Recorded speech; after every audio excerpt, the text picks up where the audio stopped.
Ya, sementara itu, saudara, hutan dan lahan seluas setengah hektar di kawasan Jalan Tragon kilometer 4 di Kecamatan Babarot, Kabupaten Aceh Barat Daya, ludes terbakar.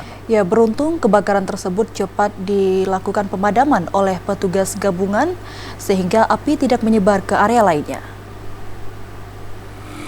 Cuaca panas yang melanda Kabupaten Aceh Barat Daya selama 2 bulan terakhir membuat hutan dan lahan di wilayah tersebut mengalami kekeringan sehingga rawan terjadinya kebakaran.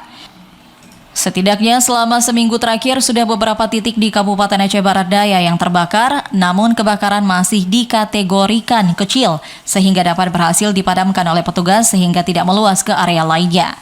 Seperti yang terjadi di kawasan Jalan Tragon kilometer 4, Desa Imirah, Kecamatan Babarot, Kabupaten Aceh Barat Daya.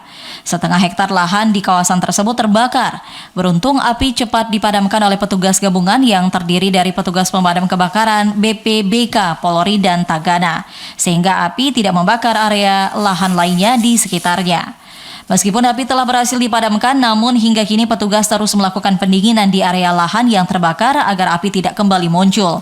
Mengingat saat ini lahan dan hutan di wilayah Aceh Barat Daya sangat kering selama memasuki musim kemarau panjang selama lebih 2 bulan terakhir. Diperkirakan setengah hektar untuk yang terbakar. Mungkin diakibatkan mungkin orang-orang lewat, mungkin putih rokoknya dibuang ke jalan.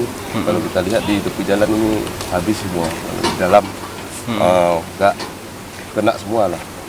Dari kami Polsek Babarot mungkin itu aja yang bisa kami sampaikan.